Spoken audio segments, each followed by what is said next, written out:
మనం కూర్చున్న ప్లేస్ ఏదైతే ఉందో ఇది నిత్యాన్నదాన సత్రం కోసం మనం 2019 సంవత్సరంలో అప్పటి ప్రభుత్వానికి అప్లికేషన్ పెట్టుకుంటే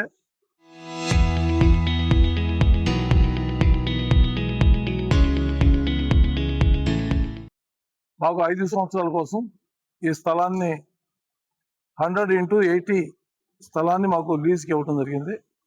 నెలకి 7,300 రూపాయలతోని రెంటు కట్టేటట్టుగా ఒప్పందం జరిగింది. దాని తర్వాత మేము రెంటు సమానంగా ప్రతిసారి సరైన సమయంలో రెంట్ కట్టినాము. 2025 సంవత్సరంలో దీని లీజ్ పీరియడ్ అయిపోయే ముందు ప్రస్తుత ముఖ్యమంత్రి గారికి, ప్రస్తుత అధికారులకి నేను విన్నపం చేయటం జరిగింది. దీని లీజ్ సమయం పెంచండి. ఇది పేద ప్రజలకి ఒక పూట భోజనం పెట్టే కార్యక్రమం. ఇది బెజ్జూర్, కౌటాల, దైగాం మారుమూల ప్రాంతాల ప్రజలు నిత్యం కాగజ్నగర్కు వస్తూ ఉంటారు.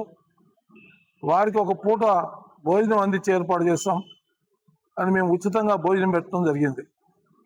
5 సంవత్సరాల కాలం మేము నిరాటంకంగా అందరికీ భోజన సదుపాయం మేము కలగజేయటం జరిగింది.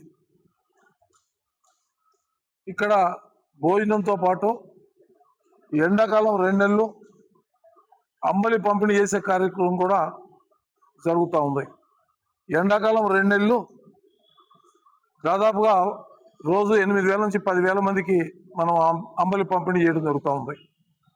ఇది సేవా కార్యక్రమాల కోసం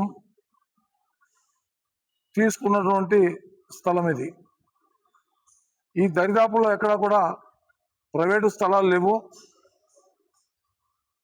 దీని పక్కన ఉన్న స్థలం వివాదాల్లో ఉంది కాబట్టి అప్పుడు ప్రభుత్వాన్ని మేము విన్నపం చేసి ఈ స్థలాన్ని తీసుకుని ఇక్కడ ఈ అన్నదాన సత్రాన్ని ఏర్పాటు చేసి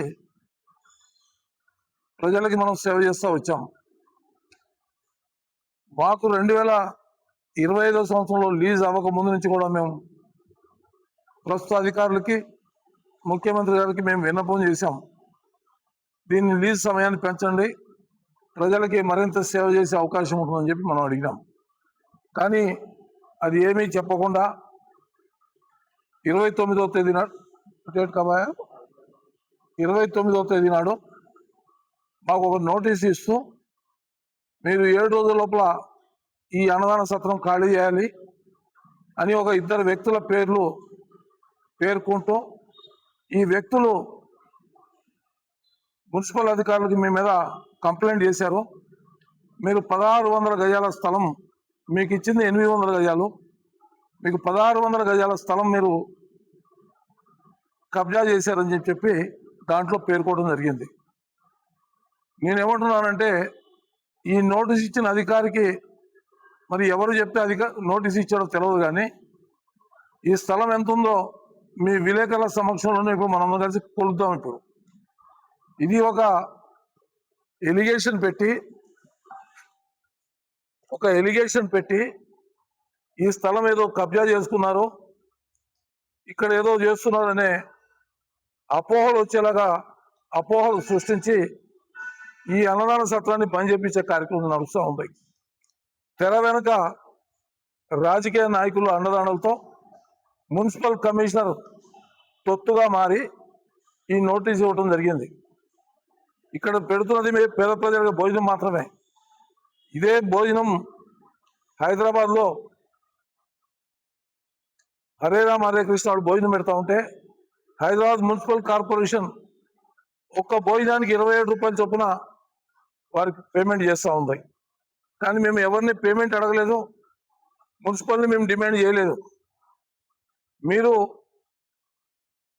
మా లీజుని తగ్గించండి అని మాత్రమే మేము దరఖాస్తు పెట్టినాం. గతంలో పెట్టినాం, మొన్న కూడా పెట్టినాం.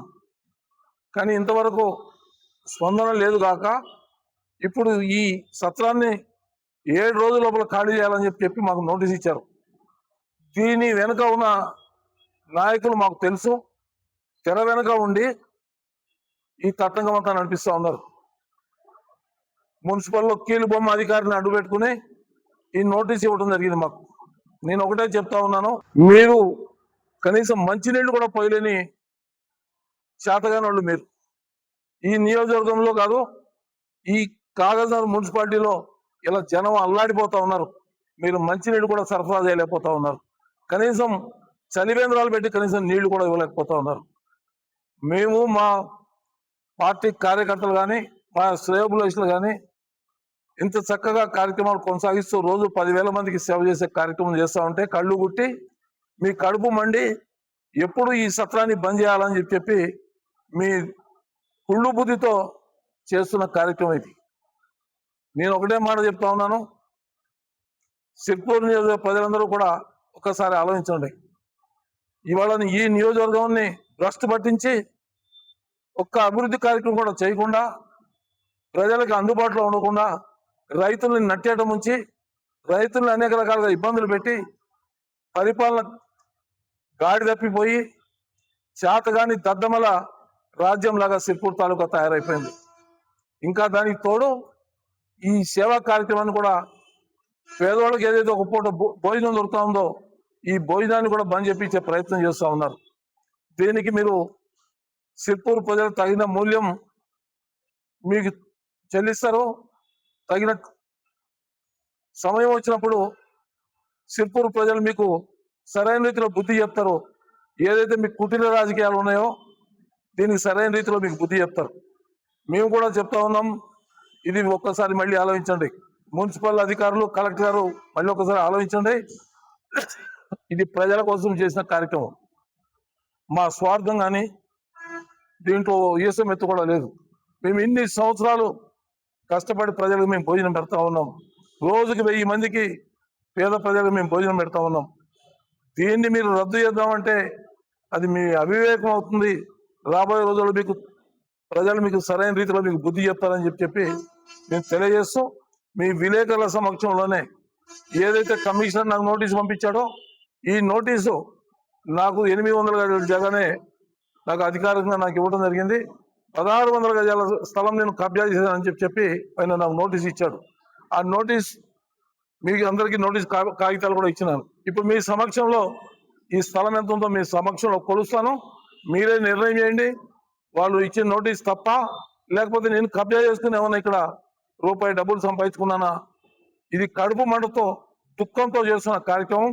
1600 గజాల స్థలం కబ్జా చేశానని చెప్పి నా మీద ఎలిగేషన్ పెట్టి ఈ సత్రాన్ని మూయించే కార్యక్రమం చేస్తూ ఉన్నారు. ఈ సత్రాన్ని మూయించే కార్యక్రమం చేస్తే దీనికి అక్కడ తప్పకుండా దేవుడు మిమ్మల్ని క్షమించడం బిడ్డ, ఇలా మీకు అధికారం ఉందని చెప్పి మీరు విర్రవీగుతూ ఉన్నారు. కానీ ఈ పేద ప్రజల కడుపుకి ఏదైతే కడుపు మంట ఏదైతే తీరుతా ఉందో దీనికి మీరు అడ్డుకట్టేస్తే దీనికి తగిన మూల్యం ఆ పేద ప్రజలు, ఆ దేవుడు మీకు సరైన సమయంలో మీకు శిక్ష విధిస్తాడు బిడ్డ. అది కూడా మీరు గుర్తుంచుకోమని చెప్పి నేను తెలియజేస్తా ఉన్నా. ఒక్కసారి విలేకరు సోదరులందరూ కూడా ఇప్పుడు నేను ఈ షెడ్ కొలుస్తాను, మీరందరూ ఎమ్మటి వచ్చి దీన్ని చూసి వాస్తవం ఏంటో మీరు చెప్పాలని చెప్పి. 100% రాజకీయ కుట్ర.